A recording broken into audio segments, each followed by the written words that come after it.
Lunch was served just then. It was potato pie. Both Charles and Nirupam gave grunts of indignation as large chunks vanished from their plates. They were more annoyed still when lumps of potato began to flop down between them. "Can't you tell where your mouth is?" Charles whispered angrily. "Yes, but I don't know where my hands are," Brian whispered back. While they whispered, Nan was being eagerly questioned by Dan and forced to invent more and more Inquisitor's equipment for Mr. Wentworth's study.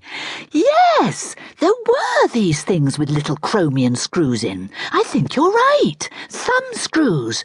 But some of them looked big enough to get an arm or a leg in. I don't think he stops at thumbs." Nirupam dug Brian's invisible side with his elbow. "Attend to this," he whispered. "It all has to be there if he calls Dan in."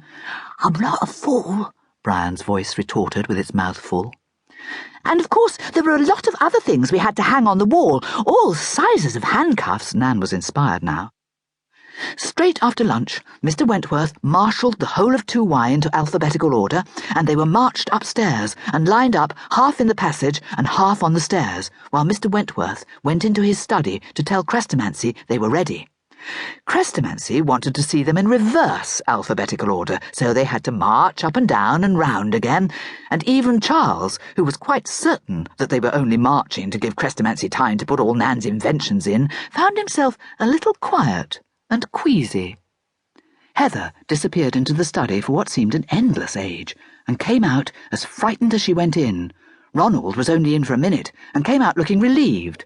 Nirupam was gone for much longer. When he came out, he was frowning and uneasy. Simon came out an odd colour. By the time she went in, Nan was so scared that she could hardly make her legs work. Inside she stood and stared. Mr. Wentworth's study was entirely lined with black curtains. Hung on the walls were manacles, a noose, festoons of chains, several kinds of scourge, and a cat-o'-nine-tails. There was a large can labelled "Petrol, Div Inc. Office, for use in torture only." Chrestomanci was only dimly visible behind a huge glittering lamp. The light from it beamed onto Mr. Wentworth's desk, draped in more black cloth, where there was a sort of jeweller's display of shiny thumbscrews and the wired-up helmet. "Can you see anything Brian forgot?" asked the dim shape of Chrestomanci. Nan could tell from his voice that he was laughing. "I accuse you of enjoying yourself," she said, "while everyone outside gibbers." "I confess to that." Chrestomanci came round the desk and sat so that his face was level with Nan's. "I accuse you of enjoying yourself, too." "Yes, I am," Nan said defiantly, "for the first time since I came to this beastly school." "You enjoy being a witch?" Nan nodded vigorously. "And you've enjoyed making things up and describing them, thumbscrews and so on. Which did you enjoy most?" "Oh, being a witch. It's made me feel, well, just so confident, I suppose." "Describe the things you've invented so far to do as a witch," said Chrestomanci. Nan was rather puzzled to find that all she had done was to ride a broomstick and to give herself and Estelle the wrong kind of clothes. "I haven't had much time to do things yet," she said.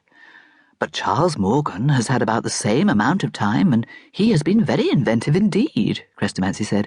"Wouldn't you say that, now you've got your confidence, you might really prefer describing things, even to witchcraft?" "I suppose I would," she said, rather surprised. "Good," said Chrestomanci. "I think I can promise you one really good opportunity to describe things. When I find the way to put this world back into the one where it belongs, I shall need everyone's help in order to harness all the magic there is in the world to make the change. When the time comes, can I rely on you to explain all this?" Nan nodded. She felt hugely flattered. While she was feeling this way, Chrestomanci added, "Just as well you prefer describing things. I'm afraid you won't be a witch when the change comes.